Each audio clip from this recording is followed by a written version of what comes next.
Hello friends. तो कैसे हैं आप? आई होप आप सब ठीक होंगे और आपकी पढ़ाई भी अच्छी चल रही होगी। तो आज की इस वीडियो में हम बात करेंगे भूगोल से जुड़े हुए 30 महत्वपूर्ण प्रश्नों के बारे में। तो आपने चैनल को सब्सक्राइब नहीं किया है, चैनल को सब्सक्राइब कर ले। और हाँ दोस्तों, यह वीडियो पार्ट 2 है। पार्ट 1 ऑलरेडी यूट्यूब में आ चुका है।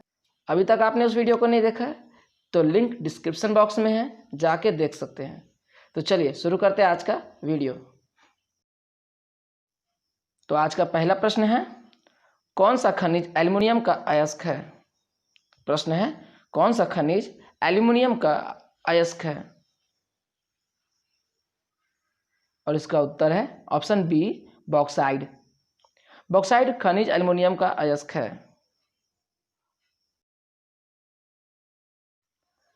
क्वेश्चन नंबर 2, हिडकल परियोजना किस नदी पर स्थित है? प्रश्न है, हिडकल परियोजना किस नदी पर स्थित है?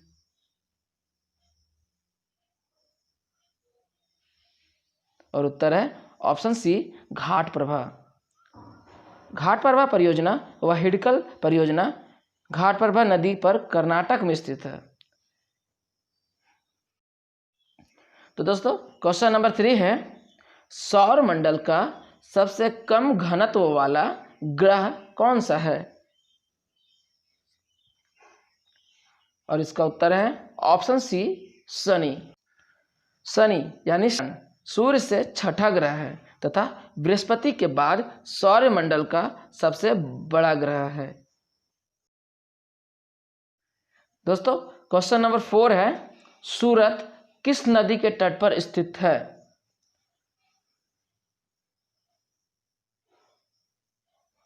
और इसका उत्तर है ऑप्शन सी, तापी। तापी नदी के तट पर स्थित है। सूरत गुजरात प्रांत का एक प्रमुख शहर है। तापी नदी सूरत शहर के मध्य से होकर गुजरती है। सूरत मुख्यतः कपड़ा उद्योग और डायमंड कटिंग और पॉलिशिंग के लिए प्रसिद्ध है। अब चलते हैं अगले प्रश्न की ओर। तो 5वां प्रश्न है, सहारा मरुस्थल कहाँ स्थित है? और इसका उत्तर है ऑप्शन सी, डी, उत्तरी अफ्रीका। सहारा विश्व का विशालतम गर्म मरुस्थल है। सहारा नाम रेगिस्तान के लिए अरबी शब्द सहारा से लिया गया है, जिसका अर्थ है मरुस्थल। यह अफ्रीका के उत्तरी भाग में अटलांटिक महासागर से लाल सागर तक 5600 किलोमीटर की लंबाई तक, सूडान के उत्तर तथा एटलस पर्वत के दक्षिण 1300 किलोमीटर की चौड़ाई में फैला हुआ है। क्वेश्चन नंबर 6 है, शांत पेटी किस रेखा के दोनों ओर पाई जाती है? और इसका उत्तर है ऑप्शन बी, भूमध्य रेखा। भूमध्य रेखा के दोनों ओर 5 डिग्री अक्षांशों तक निम्न वायुदाब की पेटी होती है। यहाँ पवने शांत होती है, इसलिए इसे शांत पेटी या डोल ड्रम कहते हैं। तो फ्रेंड्स क्वेश्चन नंबर 7 है, विश्व में महाद्वीपों की संख्या कितनी है? प्रश्न है, विश्व में महाद्वीपों की संख्या कितनी है? और इसका उत्तर है ऑप्शन बी, 7 यानी 7। पृथ्वी के भूभाग को घेरने वाली सबसे बड़ी इकाई या क्षेत्र को महाद्वीप कहा जाता है। मुख्य रूप से पृथ्वी पर उपस्थित स्थल की इकाई को या महाद्वीपों को 7 भागों में विभक्त किया जाता है, जिसमें एशिया महाद्वीप को सबसे बड़ा एवं ऑस्ट्रेलिया महाद्वीप को सबसे छोटा माना जाता है। तो क्वेश्चन नंबर 8 है, निम्न में से सबसे बड़ा महासागर कौन सा है? प्रश्न है, इनमें से सबसे बड़ा महासागर कौन सा है?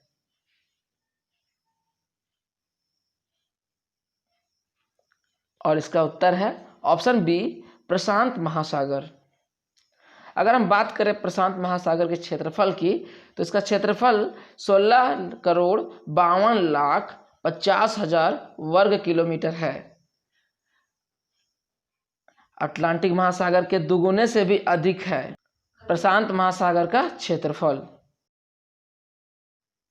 क्वेश्चन नंबर 9, पार्थिव ग्रह की संख्या कितनी है?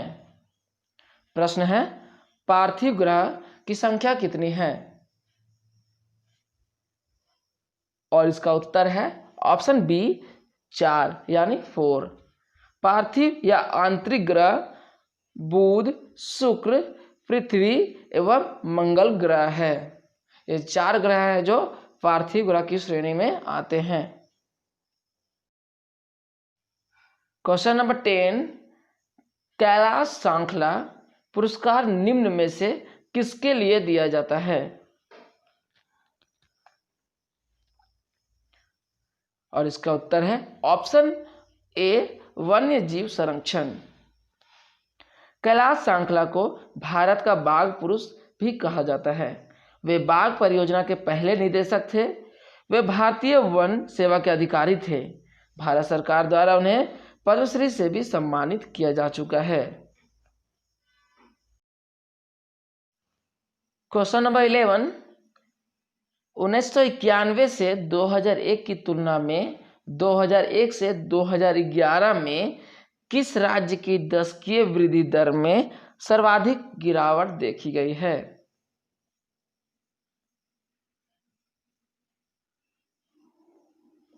और इसका उत्तर है ऑप्शन डी महाराष्ट्र।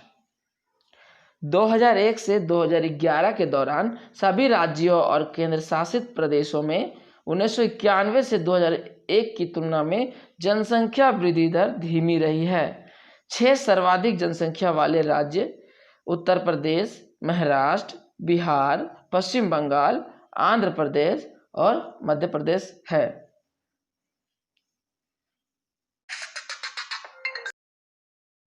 तो दोस्तों क्वेश्चन नंबर 12 है, निम्नलिखित में से कौन सी एक रोपण फसल नहीं है?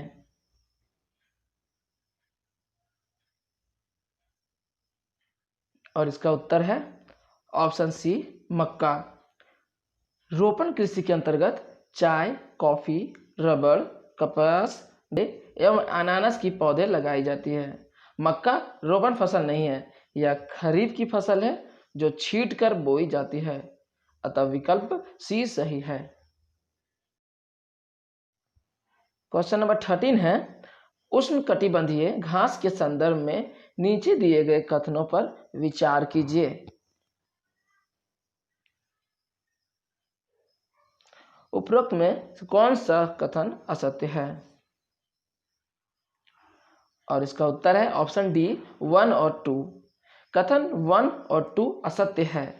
उष्णकटिबंधीय घास किसी तरफ उग जाते हैं और भूमध्य रेखा के दोनों ओर से उष्णकटिबंधीय क्षेत्रों तक फैले हैं। यह घास काफी ऊंची, लगभग 3 से 4 मीटर की ऊंचाई तक बढ़ सकती है। सामान्य रूप से उष्णकटिबंधीय घास स्थल में हाथी, जेबरा, जिराफ, हिरन, तेंदुआ आदि जानवर पाए जाते हैं। दोस्तों क्वेश्चन नंबर 14 है, दक्षिण अफ्रीका के शीतोष्ण घास स्थल को क्या कहते हैं?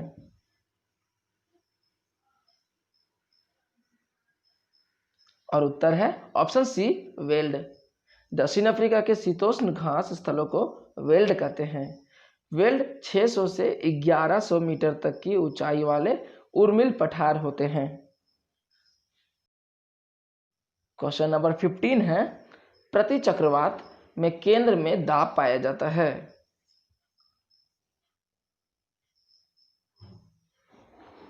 और इसका उत्तर है ऑप्शन ए उच्च वायुदाब।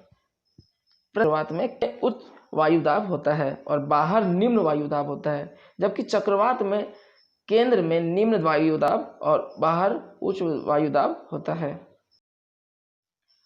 क्वेश्चन नंबर 16 है, निम्नलिखित में से भारत के किस राज्य की सीमा म्यांमार से नहीं लगती है?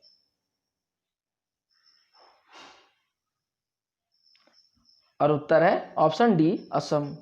भारत की म्यांमार के 1643 किलोमीटर सीमा है। म्यांमार के साथ अरुणाचल प्रदेश, नागालैंड, मणिपुर, मिजोरम की सीमा लगती है। क्वेश्चन नंबर 17 है, भारत के किस प्रदेश में राष्ट्रीय उद्यानों और वन्य जीव अभयारण्यों की संख्या सबसे ज्यादा है? भारत के कौन सा प्रदेश है जहां राष्ट्रीय उद्यान वन्य जीव अभयारण्य की संख्या सबसे ज्यादा है? और इसका उत्तर है ऑप्शन बी, मध्य प्रदेश। भारत में सबसे ज्यादा राष्ट्रीय उद्यान और वन्य जीव अभयारण्य मध्य प्रदेश में है। कान्हा टाइगर रिजर्व मध्य प्रदेश का सबसे बड़ा राष्ट्रीय उद्यान है। क्वेश्चन नंबर 18 है, औद्योगिक क्रांति का प्रारंभ किस उद्योग से हुआ था?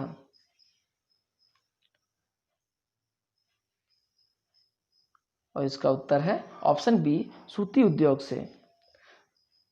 औद्योगिक क्रांति का प्रारंभ सूती वस्त्र उद्योग से हुआ था।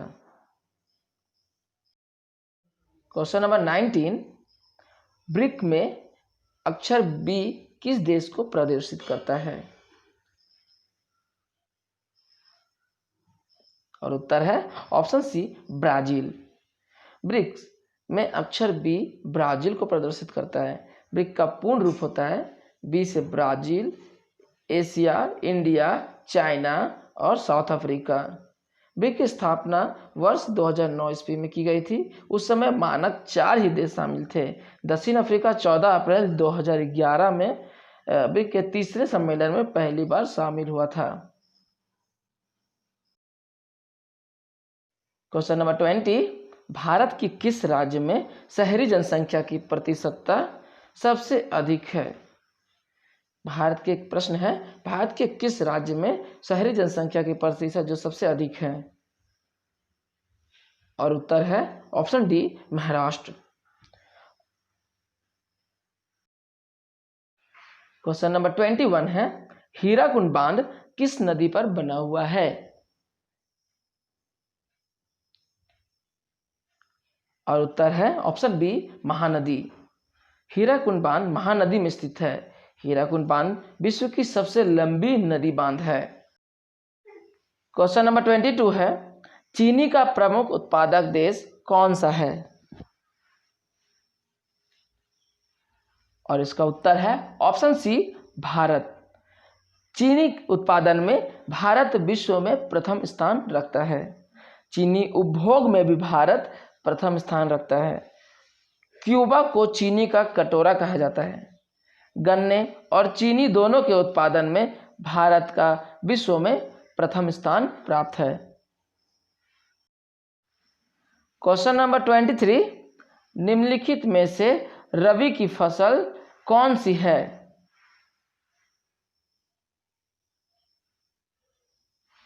और उत्तर है ऑप्शन ए, चना। चना रबी की फसल है। मूंगफली, कपास और पटसन रबी फसल नहीं है। रबी फसल अक्टूबर नवंबर में बोई जाती है और मार्च में काट ली जाती है। क्वेश्चन नंबर 24, विश्व में सबसे विशाल मरुभूमि कौन सी है?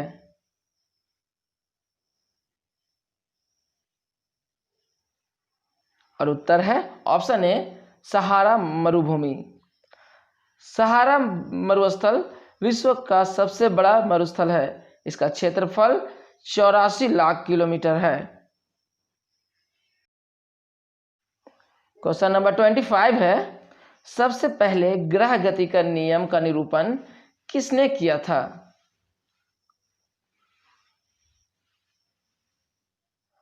और उत्तर है ऑप्शन बी, जॉनिस केपलर। सबसे पहले ग्रह गति का जॉनिस केपलर ने दिया था।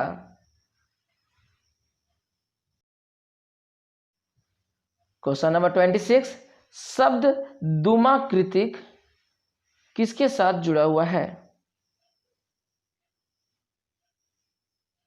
और उत्तर है ऑप्शन डी, हिम नदियां। शब्द दुमाकृतिक हिम नदियों के साथ जुड़ा हुआ है। क्वेश्चन नंबर 27 है, निम्न में से जापान के मुद्रा को क्या कहा जाता है? और उत्तर है ऑप्शन डी, एन। जापान की मुद्रा एन है। वहीं अगर देखा जाए टका बांग्लादेश की मुद्रा है, लीरा इटली की है और मार्क जर्मनी की मुद्रा का नाम है।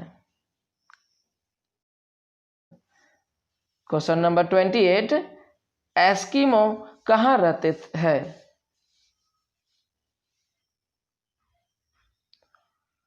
और उत्तर है ऑप्शन डी, कनाडा और अलास्का। एस्किमो कनाडा और अलास्का क्षेत्र में रहते हैं। क्वेश्चन नंबर 29, लाइफ जैकेट का सिद्धांत क्या है?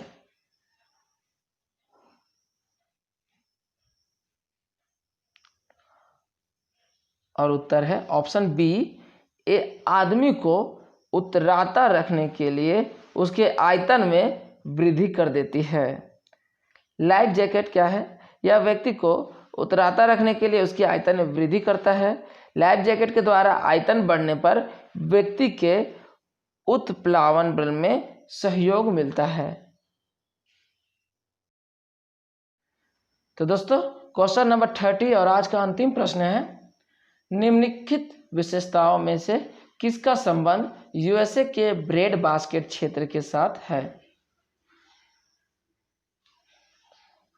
और उत्तर है ऑप्शन ए, सर्दियों में मामूली वर्षा। सर्दियों में मामूली वर्षा का संबंध यूएसए के ब्रेड बास्केट क्षेत्र के साथ है। तो दोस्तों उम्मीद है आपको ये वीडियो अच्छा लगा होगा। वीडियो अच्छा लगा है तो चैनल को सब्सक्राइब कर ले, वीडियो को लाइक करें और अपने दोस्तों के साथ जरूर शेयर करें। तो मिलते हैं अगले किसी नए वीडियो के साथ, नए टॉपिक में। तब तक पढ़ते रहिए और परिवार के साथ रहें।